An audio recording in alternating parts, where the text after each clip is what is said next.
అందరికీ శుభాకాంక్షలు.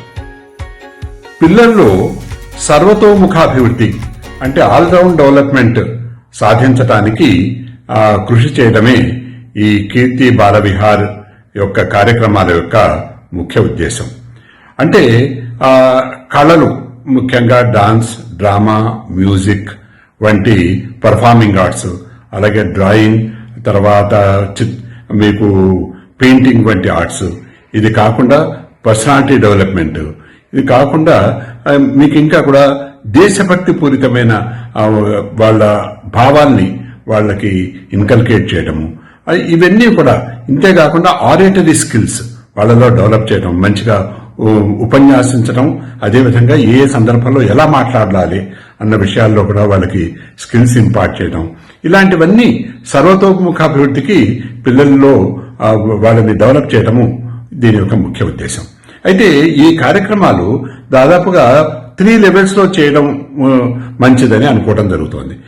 ఒకటి ఏమిటంటే 5 సంవత్సరాల వరకు ఉన్న పిల్లలకి కొన్ని రకాలైన కార్యక్రమాలు, 5 నుంచి 10 సంవత్సరాల వరకు ఉన్న వాళ్ళకి ఇంకొక రకమైన కార్యక్రమాలు, అలాగే 10 నుంచి 15 సంవత్సరాల మధ్యలో ఉన్న వాళ్ళకి ఇంకొక లెవెల్, అంటే లెవెల్ 1, 2, 3.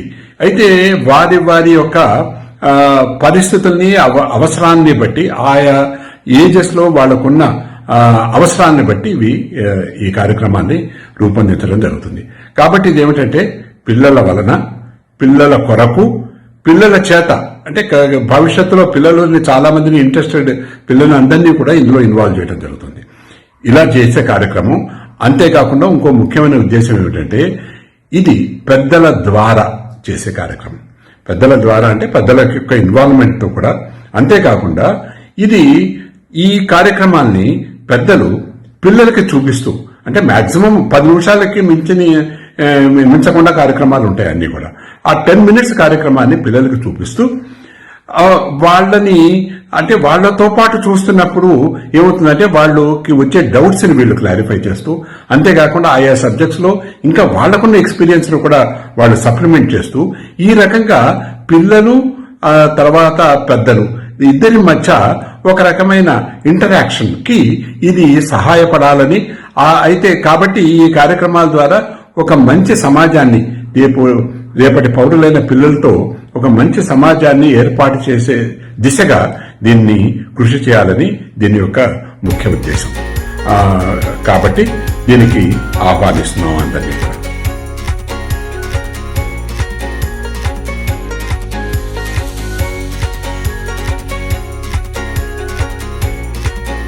హలో పిల్లలు, ఎలా ఉన్నారు అందరూ?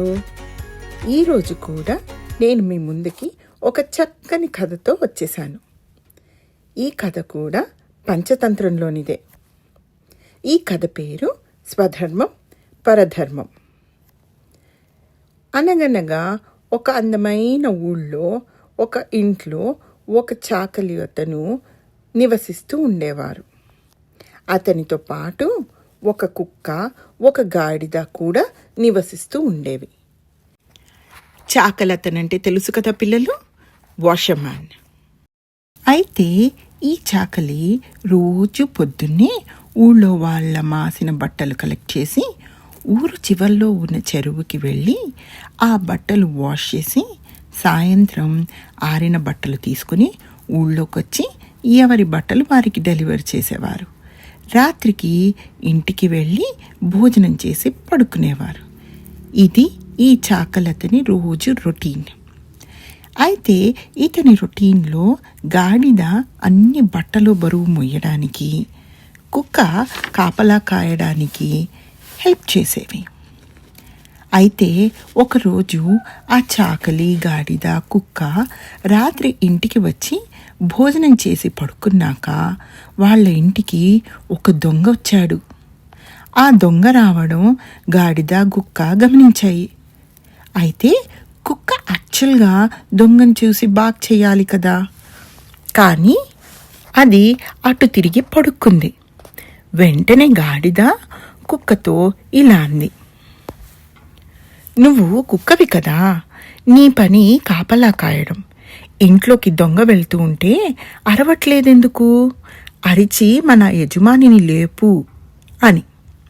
దానికి కుక్క ఇలా అంది, మన యజమాని మన చేత చాలా పని చేయించుకుని చాలా తక్కువ ఫుడ్ పెడతాడు. అది నాకు అస్సలు నచ్చదు. కాబట్టి నేను అరచి అతనికి హెల్ప్ చెయ్యను అని.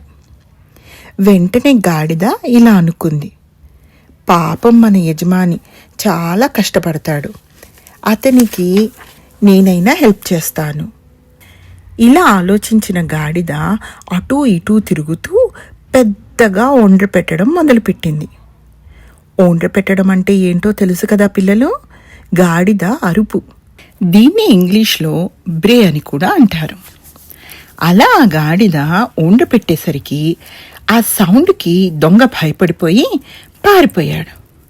ఈ లోపల చాకలికి కూడా నిద్ర మెలకు వచ్చింది. బయటికి వచ్చి అర్ధరాత్రి తన నిద్ర డిస్టర్బ్ చేసినందుకు గాడిదని చాకలి గట్టిగా కొట్టారు. మరి ఆ చాకలికి దొంగ వచ్చాడని చెప్పడం కోసం గాడిద అరుస్తోందని తెలియదు కదా. అలా దొంగ వస్తే అరవాల్సినది కుక్క, గాడిద కాదు. అందుకే ఆ చాకలి అది ఊరికే అరుస్తోందనుకుని దాన్ని కొట్టారు. కానీ ఆ తరువాత చుట్టుపక్కల వాళ్ళ ద్వారా నిజం తెలుసుకొని గాడిదను కొట్టినందుకు ఎంతో బాధపడ్డాడు. కుక్కని ఇంట్లో నుంచి తరిమేశాడు. ఈ కథలోని నీతేంటి పిల్లలు? కుక్క దాని పని అది చెయ్యకుండా ఇగ్నోర్ చేసింది. గాడిద దానిది కాని పనిని అది చేసి దెబ్బలు తినింది. సో ఎప్పుడైనా సరే మనది కాని పని మనం చెయ్యకూడదు. ఇంకొకళ్ళ పని మనకి ఎంత ఇష్టమైనా సరే అది మనం చెయ్యకూడదు. Don't ignore your duties and don't poke into others affairs. మీరు చేయాల్సిన పనిని మీరు వదిలిపెట్టకండి. అలాగే ఇంకొకళ్ళెవరో పనిని మీరు ఎంత ఇష్టమైనా చెయ్యకండి. దీనికి ఒక చిన్న ఎగ్జాంపుల్ చెప్పనా? మీకు తెలిసిన పిల్లల్లో ఎవరైనా మీ స్కూల్లో కానీ, నైబర్స్లో కానీ, రిలేటివ్స్లో కానీ, ఆడుకునే చోట కానీ, ఎక్కడైనా ఎవరైనా వాళ్ళ ప్రవర్తన ద్వారా మిమ్మల్ని హర్ట్ చేసినా, మీరు చేసే పనుల్ని కావాలనే చెడగొట్టాలని ప్రయత్నించినా వారితో మీరు డైరెక్ట్గా తగాదా పెట్టుకోవద్దు. మీ అంతట మీరు వెళ్ళి వారితో నువ్వు చేస్తున్నది మిస్టేకు, అలా చెయ్యకూడదు అని చెప్పకండి. అది ఎవరి పని? అది పెద్దవాళ్ల పని. సో మీ పని ఏంటి? వెళ్ళి పెద్దవాళ్ళకి ఇన్ఫార్మ్ చేయడం. మీరు వెళ్ళి పెద్దవాళ్ళకి ఇన్ఫార్మ్ చేయండి తప్ప మీ అంతటా మీరు వెళ్ళి ఎవరితోనూ దెబ్బలాటలు పెట్టుకోకండి. సో మీ పని ఇన్ఫార్మ్ చేయడం, పెద్దవాళ్ళ పని కరెక్ట్ చేయడం. అర్థమైంది కదా పిల్లలు? సో ఇవాల్టి కథ మీ అందరికీ నచ్చిందని అనుకుంటున్నాను. మళ్ళీ ఇంకో చక్కని కథతో త్వరలోనే మీ ముందుకు వచ్చేస్తాను. బాయ్ పిల్లలు.